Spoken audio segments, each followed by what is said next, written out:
Hey everybody, welcome to another Spiritology talk. I'll give you a brief Bible lesson.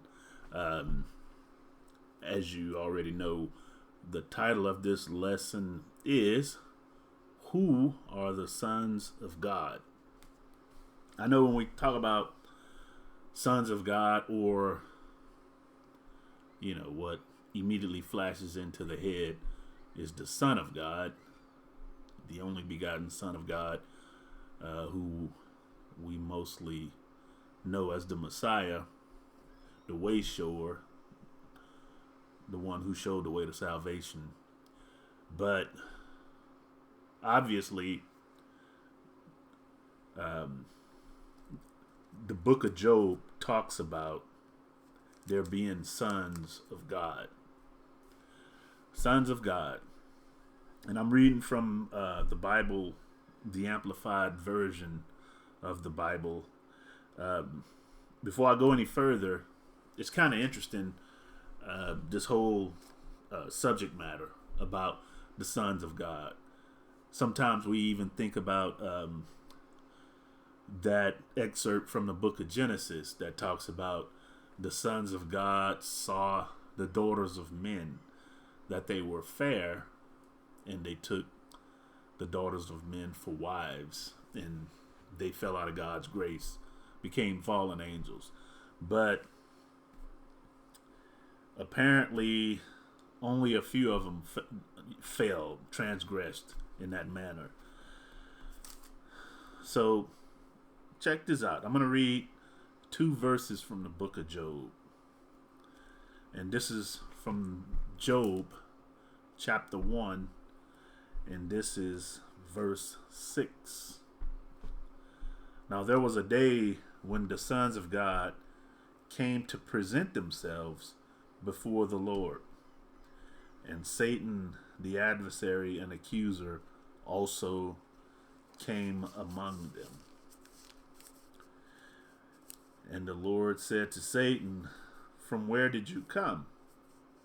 And Satan answered the Lord, "Going to and fro on the earth and walking up and down on it." Okay, that's chapter 1. Actually, that's verse 6 and 7 from the book of Job. Now, I'm going to read another verse, chapter 2, verse 1, book of Job. Again, there was a day, another day, when the sons of God came to present themselves before the Lord, and Satan, the adversary and the accuser, also came among them to present himself before the Lord. And the Lord said to Satan, "From where did you come?" And Satan answered the Lord, "From going to and fro on the earth, and from walking up and down on it." And it was in chapter 2, verse 3 of the book of Job, when God said, "Have you considered my servant Job?" Obviously, it was at that point that Satan had access to Job. Obviously, he considered Job because he kind of borderline accused God of playing favoritism for Job, protecting him and that kind of thing, which is why nothing ever happened to Job bad. Nothing bad ever happened to Job. Up until that point, of course. But for me, the first thing that came to my mind in these 2 chapters, everybody came before God to present themselves, and I guess to give a report of what they were up to with regard to their missions. And obviously, Satan's mission is he's the accuser, among other things. But You ever wonder? He only addresses Satan. He never asked any of the other sons, if you will, what have y'all been doing? And obviously, for the fact that they were in this book and other clues in the Bible that lead me to believe they had missions or have missions on this earth, and they have business with humanity, but God didn't ask them anything. He only asked Satan, what are you up to? And have you considered this guy over here, Job? So, what's up with the sons of God? I mean, obviously, for me, figuratively speaking, for the most part, they are just sitting around twiddling their thumbs with, out much to do. And apparently, Satan is the busy bee out of all of them. We all know that Satan was once a son of God before he was cast down. But these other sons of God. Oh, and by the way, depending on what version of the Bible you read, some versions of the Bible will say angels, the angels in Satan. There are a couple of versions out there that I've seen that even say the divine beings came before God to present themselves. The divine beings and Satan. So, divine beings. That's a pretty interesting terminology, if you ask me, and it kind of lends credibility to the some of the people that argue or debate. I don't want to say argue. They debate that Christianity is not, it's polytheism and not monotheism, and it's obvious that there's the chief, the father, and his sons. So that's more than one divine being. Anyway, that's just a side thought. But if you really think about it, if you look at the world around you, it is just so bizarre. And you can see why Satan is not only busy, but he's actually overworked. Which is why many, many other angels fell that was part of his brigade from heaven, because that's my personal theory, but because he's overworked. People are lending themselves to the devil left and right and don't even know it, don't even realize what they're doing. Just like Job, it seems as if God just threw him under the bus. But if you really think about it, the Bible claims that Job was a righteous man. True enough. But you have to understand how it was written back then and how the terminology was. A righteous person could be a righteous person consciously or unconsciously. So an unconscious righteous person is really a self-righteous person, which is what Job was. If you really, really think about it, like I'm thinking about a conversation I had with a friend about Job, and she had Job on this pedestal and giving Job all these accolades and being so upright and such a goody two-shoes. And I told her Job did not have faith, and she was like, "What are you talking about? Job had faith." I said, "No, he did not. He had to go through hardships to discover what true faith in God really was." And so I pointed out the verse in the 3rd chapter of Job. verse 25, when Job said, the thing I feared has come upon me, and that of which I was most afraid has come unto me. Paraphrasing a little bit. And she was like, I don't think Job said that. So we looked it up, and her exact words were, I'll be darned. But Job was self-righteous. He wasn't righteous, but the terminology in the Bible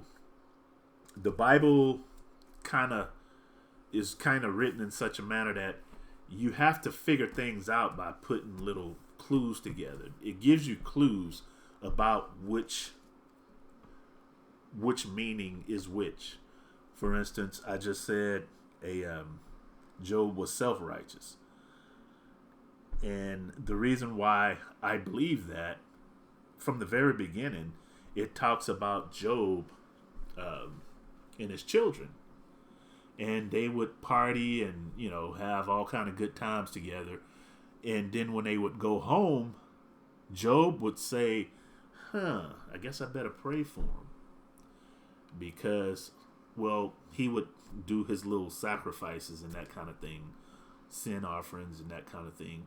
And he's like, I better pray for him because it may be in their hearts that they cursed God. So he would do that. And he would do that over and over. Same principle, for instance, when, I've known people personally who, when they send their little kids out to go wherever without their supervision, I better pray for my child, just in case. Then another circumstance comes along, they have to send their child off without their supervision. I better pray for my child. And it's over and over and over. And this is a sign that faith isn't strong at all. It's actually a mild sort of paranoia, which is what worry is anyway. Worry is just very mild paranoia.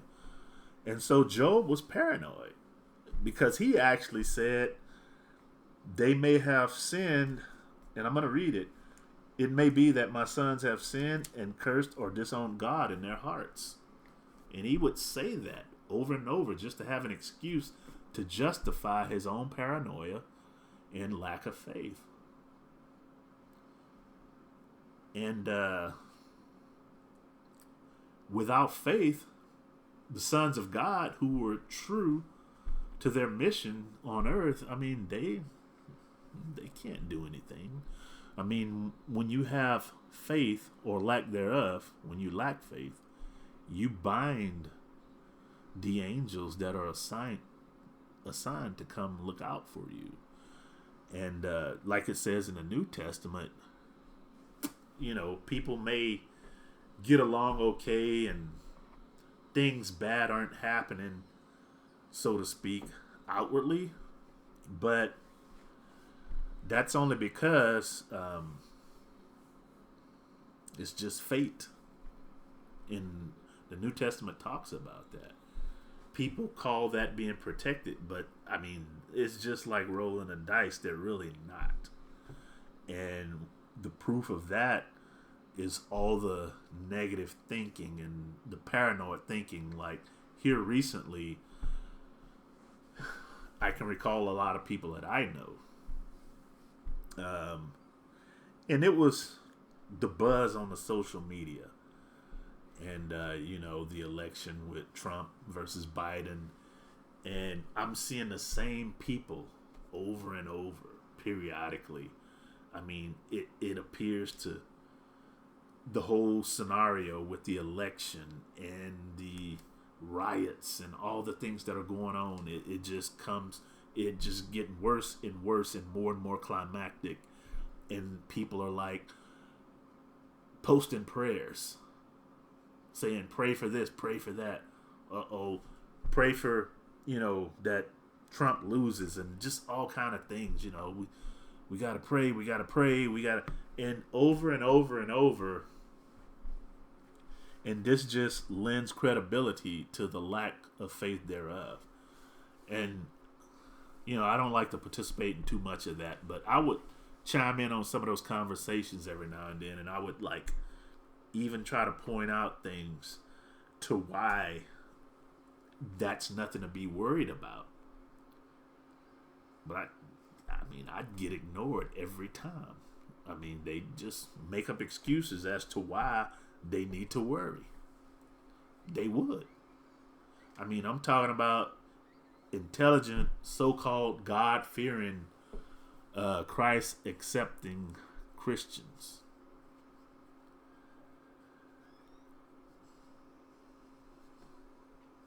Anyway, but yeah, the sons of God,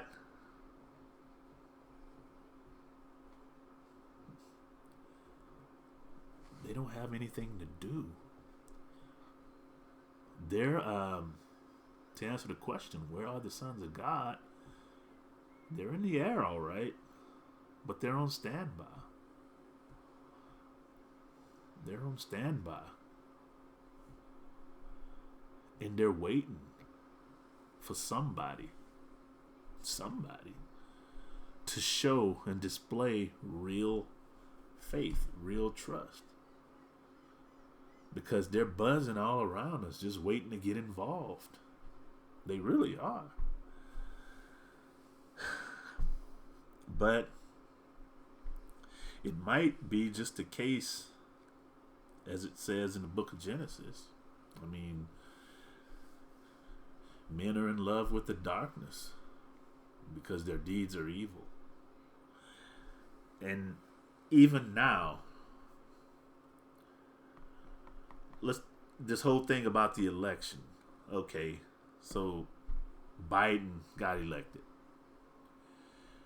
And there are a lot of people that I know that are still buzzing about Donald Trump and this whole impeachment fiasco.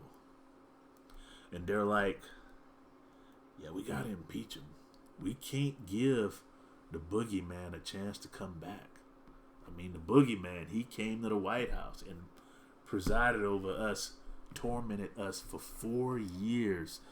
They need to fix it so the boogeyman can't come back. President Boogeyman.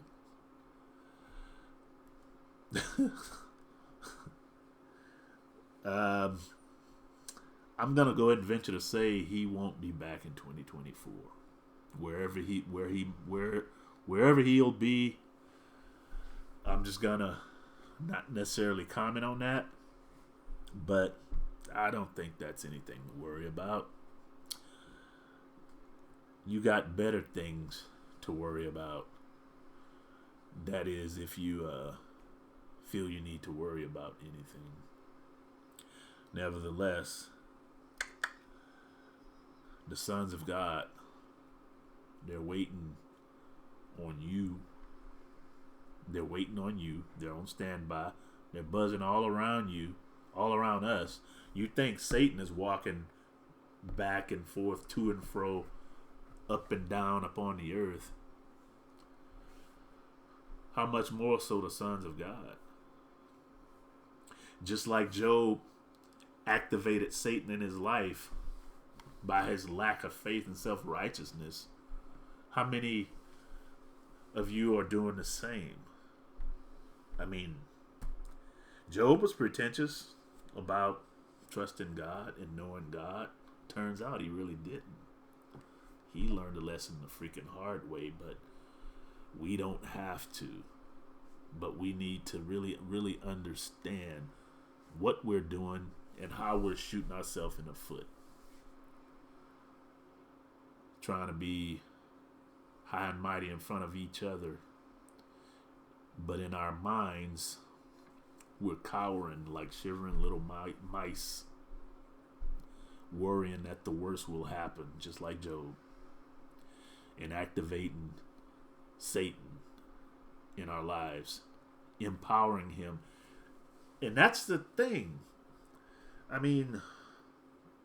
You may have breathed a hopeful sigh of relief when I said Trump won't be back in 2024. And I'm not going to turn this into anything political. But the way humanity is going in its spirit life, including Christianity. I mean, if it all culminated in what you thought was the boogeyman presiding over the highest office in the land,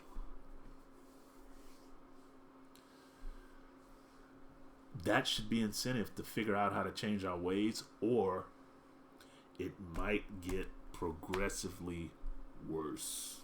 That might not be the worst you've seen. We're fortunate in a lot of ways with regard to this last president. A lot of people say that he revealed a lot of hidden racist agendas. A lot of racists came out of the closet and revealed themselves. People lost friends, families went to war with each other, the whole 9 yards. All right, well, if he did that, fine and dandy. He revealed, because of his presence, some truths that you need to know were revealed. But you forget about the obvious. He also revealed, if he revealed that, he also revealed how faithless all the so-called God-fearing people are. The so-called Christians, how faithless they really are. Shaking in their boots about what's going to happen. So, oftentimes, we project when we need to look in the mirror. So, he did you a favor if you were one of those people that were worried. He revealed how faithless you really might be. And if you're honest with yourself, then you could take measures to correct that and not be like Job, because Job's life went steadily downhill in both mind, body, finances. His family was destroyed and wiped out, and it got so bad that his wife said, "Man, you're all jacked up. You might as well curse God and then die." His wife told him that. And you can only imagine the sons of God just standing around with their hands tied, not able to do anything. But they're there. They're all around you. They're floating around in the air. The Bible says that Satan is the prince of the power of the air, but the sons of God, they're also in the air, and the book of Job talks about that. But they're waiting on you. They're waiting on you. And there you have it. The sons of God are also in the air. Just like the prince of the power of the air. Talking about the good guys. Anyway, thank you for listening. Subscribe to this channel. Pass this link to a friend or whoever you think might be interested. You'll be getting some more cool Bible lessons and commentary in the near future. And God bless.